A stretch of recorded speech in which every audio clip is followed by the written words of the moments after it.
Salut à toutes et à tous, vous l'avez vu, PlayStation a annoncé une nouvelle console, mon cher Indy, si on peut appeler ça comme ça. Entre guillemets. Voilà, la Project Q, qui est donc en gros une tablette avec une DualSense coupée en deux de chaque côté. Et ça vous permet de jouer en remote play, donc en Wi-Fi, à vos jeux sur votre PS5 qui tournent sur votre PS5. Exactement. Vous restez chez vous, vous utilisez la remote play quand... La Project Q, du coup, quand je sais pas, vous êtes dans votre lit par exemple, pour en profiter, ou quand vous êtes un petit peu dans votre jardin, mais pas trop loin non plus de la borne Wi-Fi, parce qu'il faut que ça capte. Et en fait, on s'est posé la question, est-ce que cette console ne serait pas déjà inutile, déjà datée, déjà dépassée, parce que globalement ça nous fait penser à une console de Nintendo, ça, oui c'est ça, mais qui s'appelle la Wii U quoi, en gros. Exactement, avec la mablette. C'est ça, c'est ça. Donc toi, qu'est-ce que t'en as pensé de cette annonce? J'avoue que j'étais quand même assez surpris. Évidemment, ça faisait quand même quelques temps qu'il y avait des bruits de couloir sur le retour de PlayStation dans tout ce qui était un petit peu genre hardware portable. Donc évidemment, on s'attendait à une sorte de PlayStation Vita 2. En tout cas, c'était la piste la plus évidente. Surtout après le succès de la Switch, qui a quand même prouvé qu'on pouvait avoir genre une machine portable avec quand même assez de puissance pour proposer des jeux ambitieux. Et voilà que c'était clairement pas un marché qui était mort. Et donc PlayStation arrive avec cet objet. J'avoue que moi ça m'a laissé un petit peu de marbre, parce que j'ai un petit peu du mal à comprendre. Alors à part dans des cas très précis, en fait dans quelle situation tu as vraiment besoin en fait de ne pas utiliser ta télé principale pour jouer à la PS5. Si quelqu'un veut regarder un autre programme par exemple, tu peux sortir ta Project Q et apprécier ton jeu dans une autre pièce quoi. Je pense que c'est ça la promesse. Oui, mais enfin on est d'accord que c'est littéralement vraiment l'unique intérêt de cet objet quoi. C'est vraiment genre si ton écran principal est occupé, tu peux éventuellement utiliser ta Q-Lite, parce que évidemment pour l'instant on n'a pas de prix. Je pense que ça va être un objet qui ne va pas être donné, parce qu'on peut le voir que récemment PlayStation, sur tout ce qui est un petit peu genre objet hardware, ils ont un positionnement quand même assez premium. Très Apple, on a un petit peu un côté Apple. Donc il y avait notamment cet écran de gaming PC qui était en 1080p, qui était proposé à 600 €. Je sais pas si tu te souviens de ça. Ça me dit rien. Donc il y avait des choses comme ça. Et moi je pense que cet objet il devrait être genre, je sais pas, si t'avais un prix à dire. Moi je pense à du 250 €. En fait, je trouve que au-delà de 250 €, c'est vraiment beaucoup trop cher payé pour ce que c'est. Parce que littéralement, ça va être une tablette sans rien. C'est un écran, un chipset qui fait du Wi-Fi et qui capte un signal vidéo et qui envoie des inputs d'une DualSense coupée en deux. C'est ça. Et puis sachant, alors par contre, je ne sais pas si le Remote Play, tu sais qu'on pouvait faire à l'époque sur PC avec la PS4 est à ce jour disponible sur PS5. Mais c'est vrai qu'en tout cas, c'est déjà quelque chose qui existait déjà, qui peut potentiellement en fait passer par le PC. Et donc, vraiment, j'ai un petit peu du mal à comprendre. En fait, ça existe déjà. Ce que va faire la Q-Lite, ça existe déjà. Vous pouvez le faire avec votre smartphone, vous pouvez le faire avec une tablette, et littéralement, vous appairez une DualSense en Bluetooth, quoi. Donc, en fait, c'est vraiment une solution qui existe déjà. Il n'y a rien d'inventé.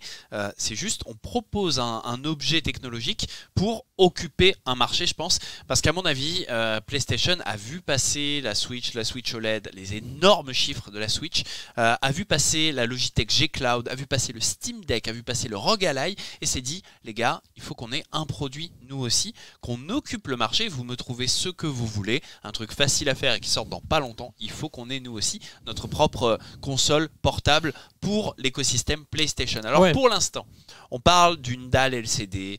C'est pas de l'OLED, donc c'est du LCD. Une dalle 8 pouces, 1080p, 60 fps. On parle d'une autonomie de 3 à 4 heures, ce qui est problématique, mais c'est pas très grave parce que vous êtes chez vous. Oui, voilà. De toute façon, vous allez devoir la charger au bout d'un moment, mais c'est pas très grave si jamais vous êtes chez vous.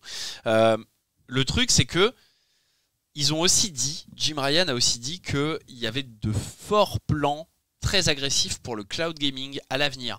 Donc en fait moi je me dis, est-ce que là-dedans on n'embarquerait pas une petite puce de rien du tout pour potentiellement aussi faire du cloud quoi. Vu qu'il y a déjà du remote play, que le remote play c'est ni plus ni moins que du cloud gaming, mais en réseau local quoi.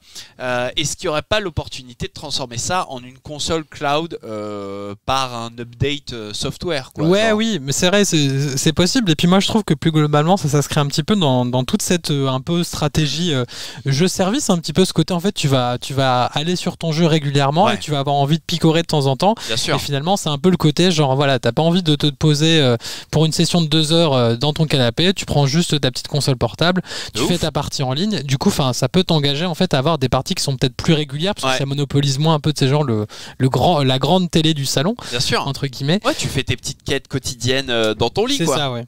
C'est ça.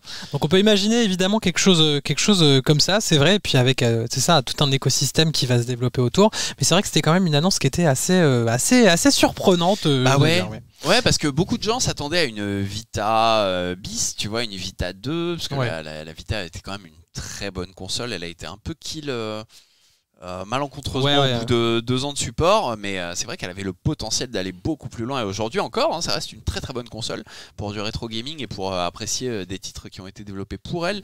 Et c'est vrai que là voir qu'en fait on va surtout totaliser sur l'expérience PS5, c'est un peu bizarre, mais en même temps ça fait partie de la stratégie de Sony qui dit la tête de gondole c'est la PS5, et en fait on va développer toute une gamme d'usages qui vont se greffer à cette PS5, que ce soit le PSVR 2 par exemple, le Project Q, le fait aussi d'avoir les jeux d'abord sur PS5 puis 2 ans plus tard ou 3 ans plus tard sur PC, ça fait quand même briller la PS5 qui est vraiment la tête de proue du navire, quoi. Oui, c'est ça, c'est finalement en fait des portes d'entrée qui sont différentes, proposer comme tu disais un écosystème global et qui va proposer du coup au fur et à mesure de plus en plus de choses tournées vers le online, vers le multijoueur, vers des choses comme ça. Donc oui, ça s'inscrit dans une stratégie.